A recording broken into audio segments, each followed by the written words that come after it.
What is up, sad boys? How are we doing? One such category that I love to give my opinion on is horror. The spookiness. Oh my god, I should put a spooky background. Horror is in my blood. Horror is something that I carry with me everywhere I go, and yet it's relatively quiet on my channel. If you go on HBO Max and then go to their Cartoon Network hub, you will find that there is a curated spooky season. Let's look at themes, let's look at lessons learned in the episodes, and let's look at how effectively it evokes the emotions of Halloween. So without further ado, I'm GreysonTodd. This is my channel.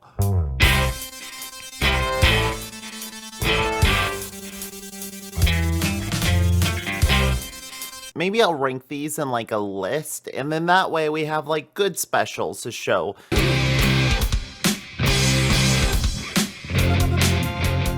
Regular show, very similar to Gumball, is that anything goes in terms of character design, but the animation style is a little more consistent. Though I'm not always the happiest for the random humor, you know? Mordecai and Rigby, this is my old childhood friend Percy. I don't know how to even take this. This is an old-timey, ball-shaped man who is in charge of this campground that employs a squirrel rodent-like thing and a blue jay to be groundskeepers, and they happen to work under another man who is a literal gumball machine. Apparently lived in old-timey England for this old-timey doll that says modern phrases. It's like there's so many just layers of absurdity that it's almost difficult to even comprehend what you're looking at. You have to put yourself in the mindset of a child where you just accept it. You just accept the world as long as they're consistent within themselves. So this is a creepy doll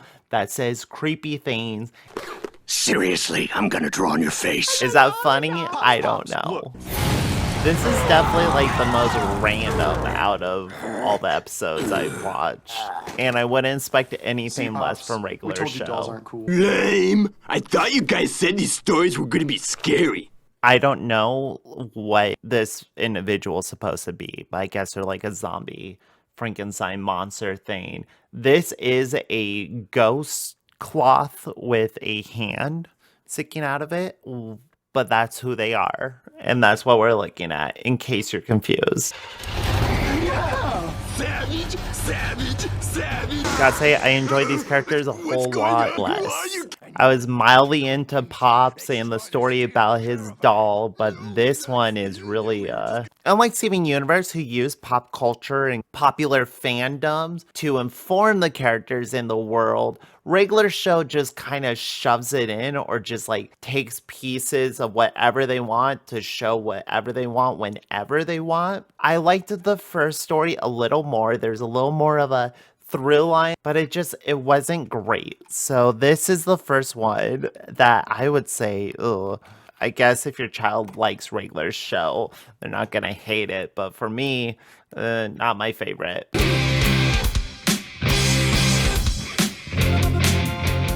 Now, my knowledge of the Gumball lore is a little limited, for it came out in that time period when I was sort of getting out of Cartoon Network. They were transitioning to your Adventure Times, your Flapjacks, your Chowders, which I all enjoyed, and then the next wave was regular show, Gumball, these shows that like I would watch occasionally, but I just didn't care for. But that's fine, we don't have to pay attention to that now. I'm enjoying this pink rainbow flag. I'm not sure which pride this is representing, but the colors do speak to me. Ding dong! Trick or treat! Trick. Classic setup, we got a staircase, to a porch, to a door, to a classic Halloween misdirect scare, already capturing the season wonderfully. At least Darwin put in some effort. Dude, this isn't a costume. I'm terrified of Halloween. The spooky season isn't gonna be for everyone. Some people may see it as just an opportunity to eat all the candy their little heart desires. Others see it as a fun chance to dress up as the characters, as maybe the things that make them feel a little bad, a little naughty. And then there's others. Halloween horror shit is just not for them, and that's fine. To me, I can watch the nastiest, most up splash Italian horror film ever invented, and I won't even be fazed by it. But I think children's media is in the unique opportunity to present scares. At the same time, they give you the tools in order to understand and to comprehend that fear. Hopefully Gumball will hit on a lot of these themes. Taking a shortcut through a graveyard on Halloween is like wearing a kilt in a hurricane. It's just a bad idea. If you've never watched Gumball, this show may seem like gobbledygook, and we're not even at the school yet. You have the main family, which the father is a bunny, the mom is a cat. They made one cat boy, one bunny girl. Then they adopted a fish hybrid creature named Darwin that doesn't really need water to live, but also water isn't bad for him. There's some ghost chick. I don't remember the backstory, but there are ghosts in this world. There's also dinosaurs and sentient toast. And that's kind of what the show is. It's just like random creative characters. For some reason, after Adventure Time or during that era, Cartoon Network had decided that just weird sold. Let's just make our shows as random as we possibly can, which makes the series a lot of fun when you're a child because of the sheer creativity, but it also makes it very dense to come in as an adult and try and comprehend just what the fuck is going on, because the world does not make any logical sense. This party's gonna be awesome! You're just gonna have to hang out here. Oh, you can't leave the sister behind. You can't bring the little sister. You're just gonna let her soak in the rain? That seems irresponsible. Are you sure we're gonna be okay? As long as you only have one drop. They're having fun with the creatures, and that is the number one thing when creating a horror setting, especially a horror spiritual party. You want to have fun gags with the creatures. I'm so going to get into that party! She reminds me so much of Penne from Chowder. You've completely turned into ghosts, which means I can finally do this. It don't matter if you're alive, if you're dead, if you're corporeal or ectoplastic, you do not lay on a kiss without consent. Hello, Larry. What can I do for you? The one thing that has always put me off of Gumball is just how all over the place the art style is. I prefer my cartoons to be consistent within their world. Like Adventure Time, they go to crazy weird places. There's a Peppermint Butler, for sake, but it's all within the same vision. It's all within the same tone. Gumball throws all that out of the window, and they add in live elements, pictures, different artistic styles, like this. Like, what the fuck is going on? What are we looking at? I found myself a couple of meat bags. Fancy a dance? They're just parading around their empty skins. What the fuck is she gonna see? She's just gonna see their floating carcasses in there? Mom, don't freak out. Carrie can put us all back in our correct bodies. Right, Carrie? The Gumball Halloween special provided a really good atmosphere. I liked a lot of the horror stuff they were doing and the character designs. The party was a lot of fun. They had a lot of good gags. Overall tone and story about respecting the dead or respecting Halloween, though we didn't really talk about the traditional side of Halloween. Gumball and Darwin did take liberties and go against the wishes of the ghosts to be a part of the party. They took it too far, becoming ghosts themselves. A little bit of body horror with the being outside of their physical skin and their skin being danced around by the ghosts. I will say the voices in Gumball are a little much. I'm kind of being dragged underground by a creepy ghost stand right now! Gumball! Our buddies! All the characters had very squeaky voices, And when the episode required a lot of screaming, it became a little much. So the world of Gumball, the Halloween episode, I'm gonna give a soft jam it to. I enjoyed it, but if you're a parent and you're not familiar with Gumball, it might be a little much.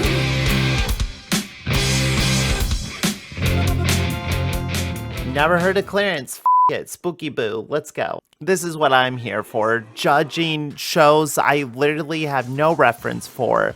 You dumb kids, how dare you watch this shit, you fucking idiot. But seriously, what the fuck am I watching? I did not think in any of these shows that I would be seeing a Richard Nixon reference. You are full of surprises, Cartoon Network. Whoa. Cuts of the Rat Man. Oh no, a rat man. Great. That was Clarence, which, what I can gather, is a show about a boy named Clarence, this very enthusiastic little chubby kid who likes to impress his friends. Haha, mortals! Here we are, in a dimension, Calf, hit the music! Oh, yeah. And then they get into shenanigans with the older siblings. I like that dynamic. You got the younger siblings and the older siblings, and they're both experiencing different Halloween. This combines a lot of elements from the previous episodes we've been seeing. Trick-or-treating. Old lady with a terrible experience for one of our protagonists, a creepy house, ghoulish happenings that turned out just to be a trick, this time being played by senior citizens onto our younger children. We get a spooky haunted house adventure. I do enjoy this era of Cartoon Network of just chill cartoons. Cartoons to like study to, you know what I mean? They're not so obnoxious and loud and in your face. They're not so yelling for your attention. They're just trying to create like a little mood and an atmosphere. It's a little more chill and downbeat than regular show. I didn't really connect or care about the characters. Clarence Spooky Boo probably gets a soft jam it. It was in the spirit of Halloween, though it didn't really provide anything beyond that.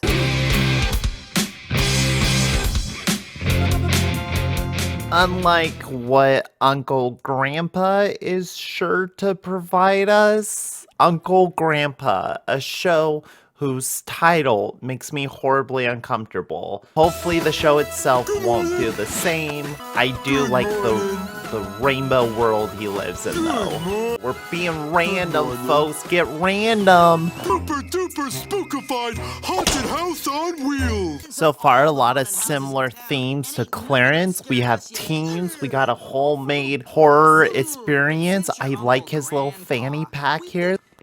Come into his RV, a total normal thing that you should do. You guys are toughies. Let's see how tough they are when they witness this. Maybe I should switch strands, because I swear the fanny pack is talking. I don't know if I like it anymore. Is this a dinosaur? It's like a Godzilla man that's also dressed like a clown. I know what we need. Hey, Frankenstein!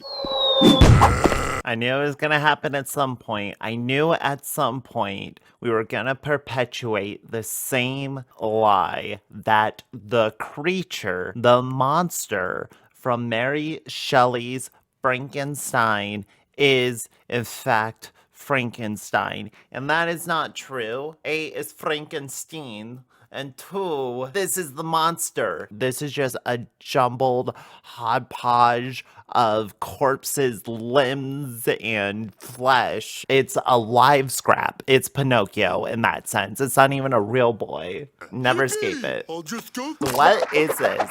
It's all good. To be honest, this does really just feel like the children's Rick and Morty. Like, we're gonna do the most insane, creative visual shit we can think of. Damn what logic says in the story. and it's just gonna be this fun, absurdist ride into animation. But it's almost too weird for weird's sake. But I think if I watch enough of the show, I could get into it, because I do really like the color palette. I like the aesthetic. It feels a lot like 90s skater punk aesthetic that like does speak to me, but I just don't know on a story level what they're really trying to do or say with the characters. Will I watch more Uncle Grandpa? Why don't you subscribe to find out? Come back here, you scaredy cat! I've watched so many cartoons today, and I think this one is just like breaking my mind. Watching shows I have no business watching. I like the pizza. The pizza guy is pretty rad. Happy Halloween, kids! Oh, happy Halloween, my dude. I'll say Uncle Grandpa is an unpenetrable mess. It was still distinctly Halloween, a little more visually interesting than Clarence. Give it a soft jam it.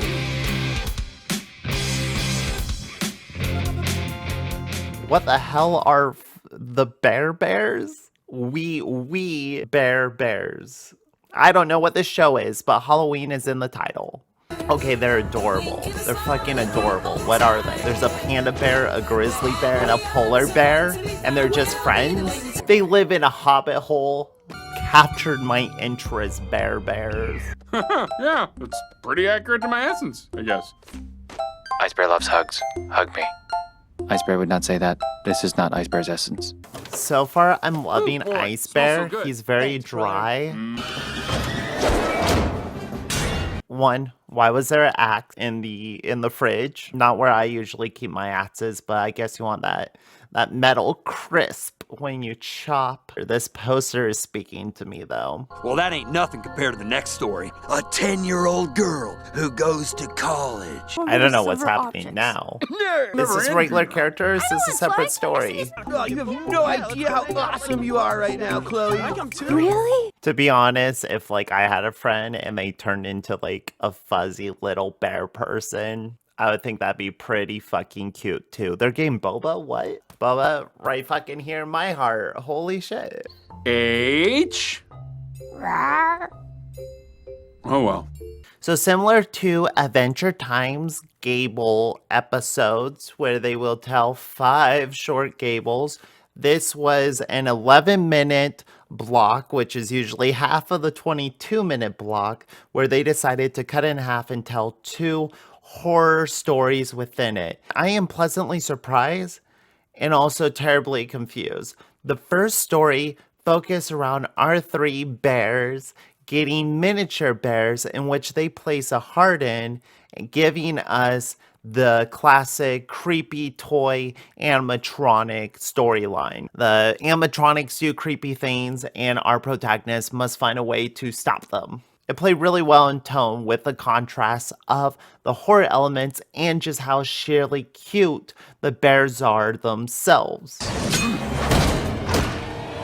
Though when we got to the second story, my show about 3 cute little bears living in a hobbit hole together turned into a 10-year-old who attends college. The common mythology is that being bitten by a lycanthrope will turn you into one. Then how do you get released from this curse? In ancient times, it was believed that werewolves are vulnerable I don't know to what's silver happening. objects. Then happens to also live with the bears, get bitten by one of the bears, turn into a werebear herself. Classmates like her at that point. They go to Boba, they're partying. The teacher thinks she's going full werewolf. Oh god, we gotta fucking stop this thing. We were learning about the werewolves earlier. Turns out she's a werebear. A werebear? I can't say. Well, in that case, I can't really help. I only specialize in werewolves. That's out of her hands. And now the werebear just exists. The story's over. It was told to us by a Sasquatch-looking man in the woods. He was a nice guy named Charlie. Told us fun Halloween tales. I'm gonna give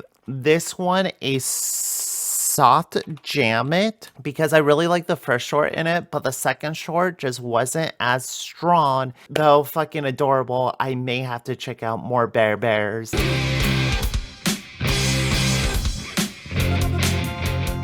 Next, we have up a real doozy. This is some classic Courage the Cowardly Dog, the King Ramses Curse episode. This one used to legitimately me up. Abandoned as a pup, he was found by Muriel. Good intro, introduces you to the concept, tells you who the characters are, and gets you to know what the show is you're expecting. So you're not lost, you don't need to catch up, there's no mystery. There's a dog named Courage who was abandoned in the middle of nowhere. He was found by a sweet old lady named Muriel, and this cranky fuck named Eustace never believes him when he sees creepy stuff happening. You're right. We got to hide the thing where we can find it later. There, the water pump. I'm not entirely sure what accent they're doing, but I don't know if I approve of it. I don't remember this part. So we have two criminal cat foxes on the run. They have a secret golden package, which I'm guessing is the King Ramses tablet that they are going to hide within the water well. Definitely a little more of an intense opening than we're used to on Courage the Cowardly Dog. Two characters getting yeeted by a plague of locusts right outside of the home of our protagonist, along with the police helicopters, giving this threat just an extra little spice, a little extra scary than your normal Courage the Cowardly Dog affair. I am Professor Frith of the Institute of Ephemera. I've come to retrieve the slab. Typically, the side characters are the best part of any Courage episode. You can't trust the British with artifacts. They're not gonna be responsible with them. Fly swatter, spark plugs, shovel handle, razor blade, light bulb for the attic. The family farm must not be doing well if Eustace, with $1 million in his possession, is dreaming of the luxuries he can buy, including a light bulb for the attic, spark plugs for his truck. I think this speaks towards the neglect that we have faced on the U.S. agricultural system as a whole. I did not know Courage the Cowardly Dog ran so deep with its themes. This is still fucking terrifying. It just haunts me in my dreams. There is a mod for Left 4 Dead 2 that is the Courage the Cowardly Dog barn location, and the way you start or you summon the zombie is with the tab, and it's the freakiest, most atmospheric map. It legit freaks me out, and this is part of the reason why. What the is this hellish creation? I can see the zipper on that cheap dime store costume. Are these biblical plagues, or are these just any plague? These are plagues specific to this slab plagues, if you will. You may need more than $1 million to fix this place up after this.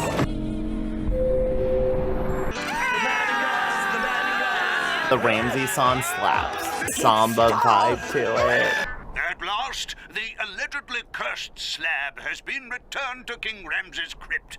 I wonder where Eustace is.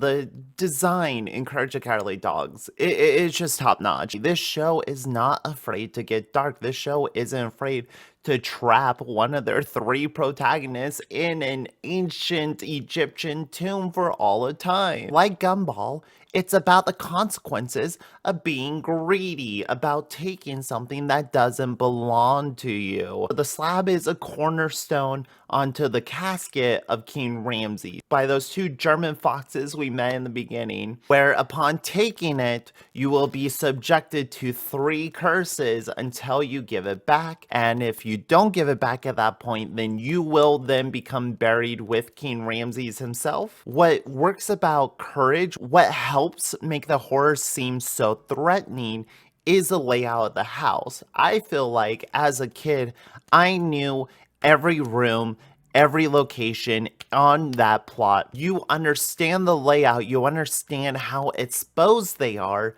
and the limitations of their options to escape. And you see all that being utilized within the episode itself from a threat that never even approaches the house. The CGI King Ramsay stays far away, this ghostly figure off in the horizon, which just adds to this pervasive dread that you're just being attacked by something that you're not even connected to. I'm gonna give it a total jam it because it is a classic example of a horror experience given to a child that will stick with them but isn't too viscerally intense that's gonna leave them scarred.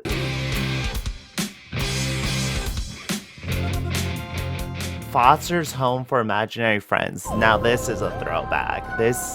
You pull that same trick on the house year after year and we're sick of it.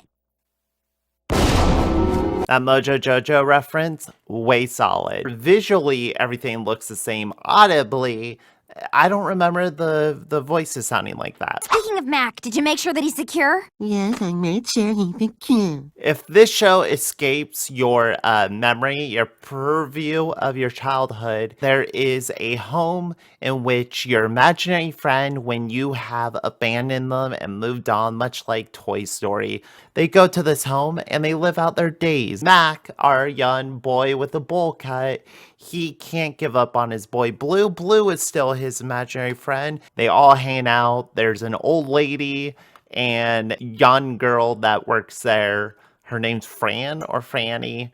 I don't remember. And I gotta say, in terms of design-wise, Eduardo fucking kicks ass. Look at this metal motherfucker. And I know he's a scaredy cat, and that's a joke, and that just makes me love him more. He's a big, cuddly boy. He has a sick-ass belt buckle. He has these fucking rockin' horns. The best boy. What I never understood in this could seem insensitive, but if they're imaginary, the rules of the physical world doesn't apply to them. Can't he imagine himself with like 2 working eyes? Can he imagine himself with a full arm? I don't know what it's like to be an imaginary friend. I'm just speculating that you can change and morph them in your imagination. So why couldn't you do it at any time? Do they not gain full autonomy once you have abandoned them, forcing them into the foster care system? Or does your vision of them, of their life, of their personality, does that still reign over them? Like a chain attached to a cinder block, pulling their ankle down? Just questions I have about the logistics of imaginary friends. Do it, do it, do it! Lou, you do that same trick year after year. Madam Foster? Open my can!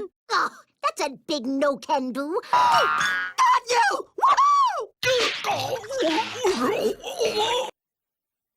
Man, This is getting a lot darker than I was expecting. I didn't know we were gonna have to go full weekend at Bernie's.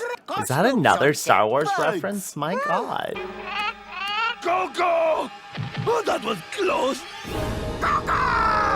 I actually remember a lot more of this episode than I thought I would. It was familiar to me. It called to me. So the first half of this episode is focused on Blue trying to trick people into the same Halloween trick he does every year of a peanut brittle, and there's a snake in there, so when you open it, it pops out and you get a little whoa. He does this every fucking year. Everyone's sick of it. No one wants to hear it anymore. And goes to the head imaginary rabbit himself, is startled to death by this peanut brittle because he's so old and English that he dies.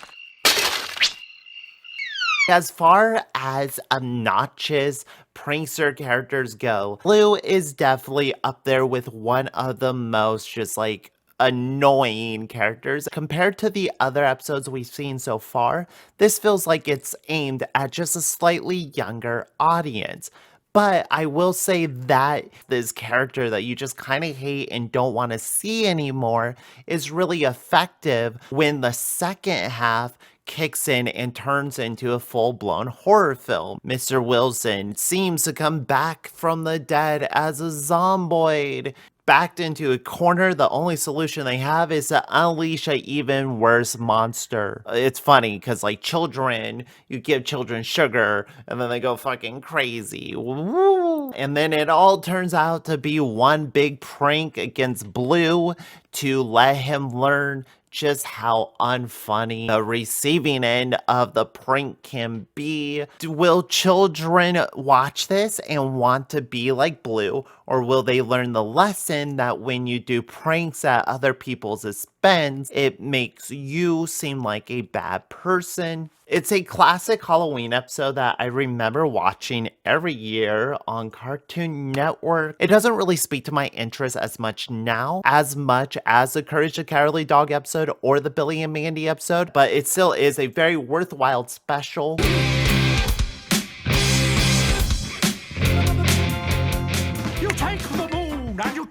Dude, this shit is amazing when you're a kid. You see the same opening for every cartoon show day after day. You can't skip at this point. You're at the mercy of your cable bots. You're lucky you caught the show at all. To sit down after 8 hours of school, grueling, beating down school, and to enjoy yourself. Maybe you made yourself a little afternoon snack, a little sandwich, maybe a pudding cup. To tune in and then to see something completely new going on with the title sequence completely blows your mind, completely shatters everything you thought was possible, and makes the show a little more special. You're like, okay, we're in for something. Something's going on here. It's like when you watch Teen Titans and you get the Japanese version of the theme song, you're like, okay, this is a f***ing episode.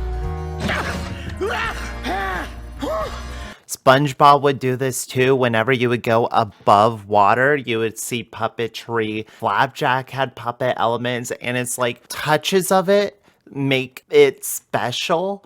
When there's just like a random puppet character along with 2D animation, along with 3D animation, along with still images, then it's like, it's too fucking much. But when you have flourishes of it, when you have moments of it, it makes this episode seem like the special. This is the Chowder horror special. A little thunder and lightning never hurt anybody. What? Huh? What do you say about me? Absurdist humor needs a setup. They're not just random cutaways. Letting the joke continue to a natural conclusion or a absurdist conclusion is more interesting than just random humor just being chucked at the screen whenever they can, you know, like jump scares in a horror film. The character design is so unique, it's so beautiful to Chowder, to this world. It makes me feel nostalgic in a way that I didn't know I was for Chowder. Someone's gonna have to go make the delivery. Hey, that's weird. Where did Chowder go? I guess I could explain Chowder in case you don't know. Chowder is this little cat boy who lives in a kitchen with Mongrel, and Chowder's like his understudy. This guy owns his fruit shop. He was the puppet in the beginning. And Chowder has to do like deliveries, and then they fulfill orders for people in the town. And each order is like this crazy adventure, and there's usually a theme that has to do with like Chowder being patient. There's always a gimmick to the order itself that has to do with the theming of whatever lesson Chowder needs to learn. Does Chowder learn the lesson? We can't just leave him here. He'll stink out the whole sidewalk. Maybe we should put a fish in his pants. Typically, no. But the characters are incredibly unique and colorful and memorable. It's undeniable just how incredibly well designed everything is in this show. There's so much love. I guess you could say charming. I have been charmed by Chowder. Oh, Panay. So Panay is who the sister of Darwin and Gumball reminds me of. Everyone knows cute beats scary when it comes to scoring candy. Just like the character design and how they act. Panay is obsessed with Chowder, love with him, but she works for a rival cook, so a lot of times she's pit against Chowder, and that puts them in an awkward position. Have here. Gazpacho! These are my friends, Mother. Gazpacho has a case of the Norman Bateses. Hopefully his mother isn't as stab happy. What are you talking about, son? I was just about to touch the cake! And that was a fun little story about a cake that needed to be delivered to Gestapo. But they didn't know it was Gestapo because he was his mother. Chowder just wanted his cake and he got it. Now, folks, on the left, you'll see the purple-headed yellowfant. Some people say the elephant squirts gravy from its nose. Is this any less crazy than Uncle Grandpa? Was I just being stubborn? I think maybe I was a little quick to judge. This shit is complete nonsense as well. But it's not like busy nonsense, so is that the distinction? As long as it's not like screaming at me? Chowder is the most creatively driven, chaotically interesting, sharply written series that I think Cartoon Network has ever had. Since it isn't really about Halloween itself, I'm gonna have to put some of these higher than it. Though this Courage the Cowardly Dog episode isn't about Halloween either. Okay, this is what I'm gonna do. I'm gonna switch those. This makes sense to me.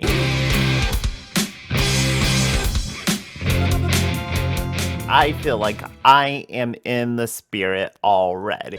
Who are you? I'm Hamlet. To be or not to be. What I find interesting is that the older shows, or the shows that I watched growing up, how they were just horror themed generally, and then had Halloween episodes within their horror theming. The Grim Adventures of Billy and Mandy is about two children who have possession over the Grim Reaper. The Grim Reaper, who has a Rastafarian accent for some reason, I guess in this world, in this universe, the Grim Reaper is Jamaican. I'm not gonna question it. I'm not gonna judge it because I love the Jamaican people. Reggae and ska give me life. I miss shows making literary references, things that you may be learning in school or things you have yet to learn in school. And they're never so dense that it's like completely impenetrable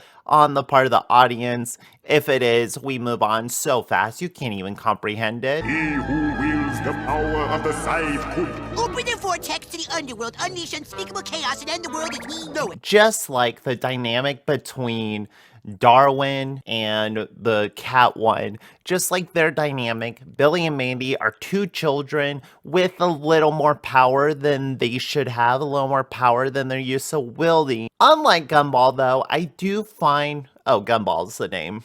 The voice acting is a little nicer on the ears, they're not as squeaky, and I think that's just by virtue of Gumball having actual children voice the children. I think here, it's adults voicing the children. Could be wrong, tell me below. Ooh, I wonder what Irwin's going as. Irwin, our dorky, fun side character to Billy, has decided to dress up like a princess. He's Sleeping Beauty. I didn't even notice that Mandy is gender swapped as well. She's dressed as Hamlet, and there's like no weird jokes about it so far. Get before I call the cops! Okay, so unlike the threat of a ancient Egyptian god cursing you with locusts and plague, the threat seems to be coming from Billy and Mandy themselves. They're the antagonists, they're the tricksters, they're the one causing harm on the town. I get it, they didn't get their candy, but maybe we could let this old lady just enjoy her life. You don't have to hose her down. Why do people do tricks on Halloween? I suppose that's partly my fault.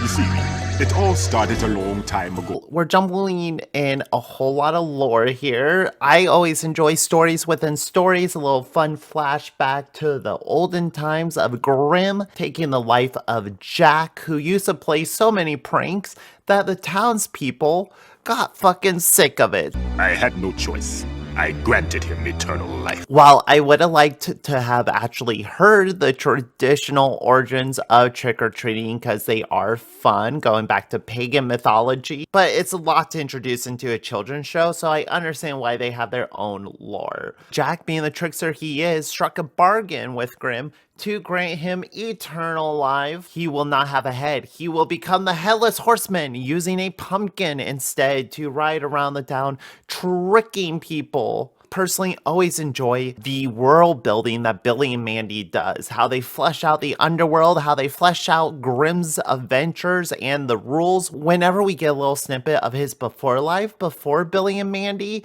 I always find it to be a fun little extra treat. Not just any turtle. I'm a female Indonesian redback sea turtle. These are my eggs. Not only does he change into a very adorable turtle costume, but it is specifically a female tortoise. What are they trying to say? What are the writers trying to get across? That Erwin is a pussy? Is that the joke? What's the joke? He just wants a smoochies. That's all he wants. He just wants smoochies. The sun will never rise again, and it will be Halloween every night! I could get behind that. Halloween every night forever.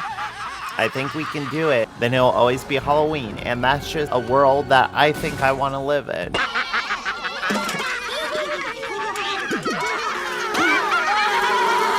I get doing pranks. I get pranking people. Whoopee cushion, the bucket on the head, classic funny prank. But swallowing an entire hive of bees, I don't know if those constitute as pranks at this point. It feels a little more like assault to me. I never go back on my word. But I think you overstayed your welcome. Wait, what? Well, I never go back on my word, Grim, but if you didn't loan me the fuck in the it, first you're place, out this of kind of here. thing would never- What I appreciate the most about this special is how Halloween-y it was. It took place on Halloween. It involved them trick or treating. The themes of Halloween was there. And I also appreciated Erwin's dorkiness, his tendency to embarrass himself being the thing that ultimately saves them. And the spirit of Halloween prevailed and it literally lifted spirits. I think they utilized the full 22 minutes well, considering we got an entire backstory on Jack. And I think the animation and everything worked really well with the story.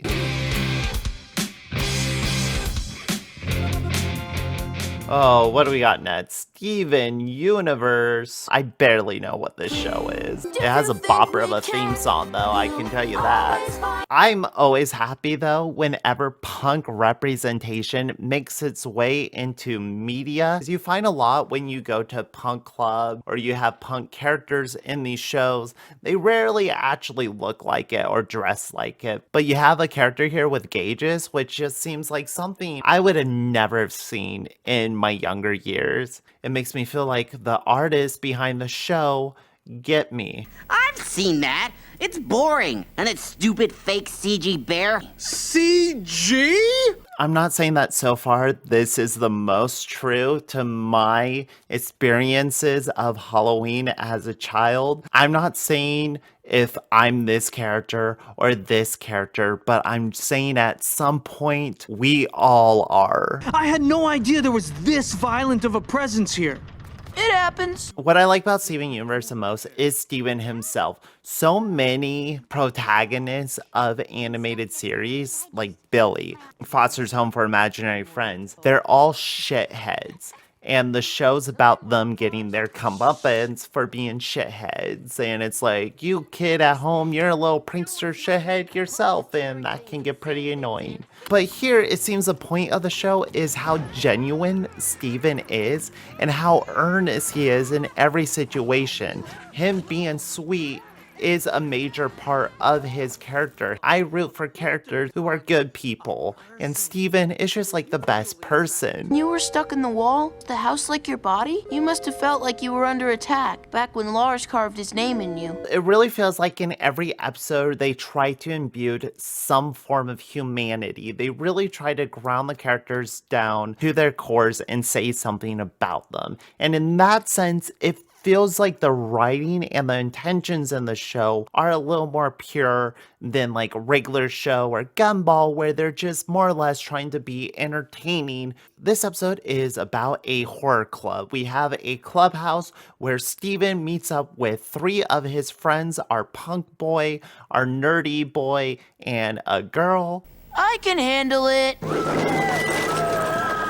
You Steven! The house becomes possessed and starts attacking them. We then learn that the house was in possession of a crystal, which crystals in this universe I think are just like cosmic beings with magical properties that can do different elemental things. Lars, our punk boy, carved his name into the house, which set off a fight between Lars and his best friend at the time over a picture which showed proof of a paranormal entity but also made Lars look like a dork. Lars ripped it up, essentially ripping up their trust and their friendship. Our first paranormal discovery! We're gonna take on the world together!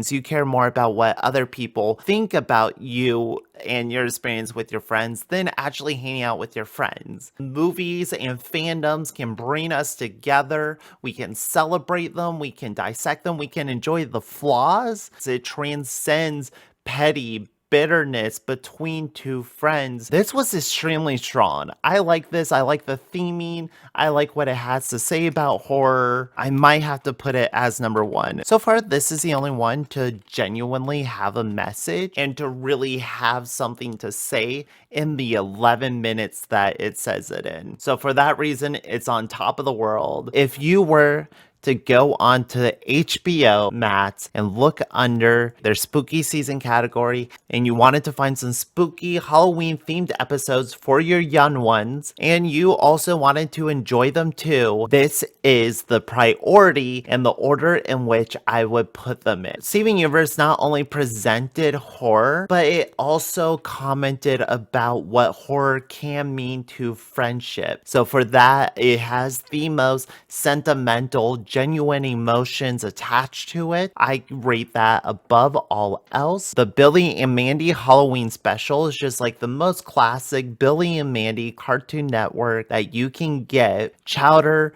may not really be Halloween, but in the Chowder universe, it encaptures the Halloween spirit with the bookends and the puppetry. Plus the stories themselves are absurd and fun enough to fulfill that spooky feeling. Then we get into the Foster's Home, Courage, of course.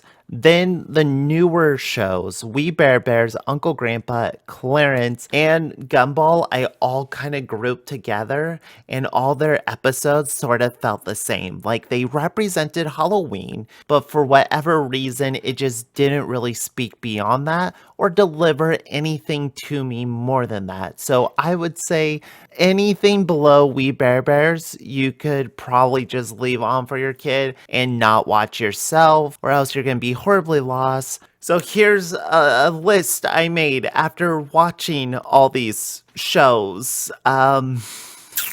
You can use it if you want as a guide to your Halloween animated horror fun. Get the spookies without getting too spooked yourself. A Halloween horror starter pack, if you will. Do you agree? Do you disagree? What episodes did I leave off? What shows did I leave off? Did I give any of these shows a bad rep? Should I definitely give them more of a try? I don't know. I don't really care. This is Cartoon Network. This is HBO. I think I've given them enough advertising. I'm GreysonTodd. This has been our horror animated adventure. Thank you for joining me. Have a good one. Stay swazzy, stay posy, and I will catch you on the flip side.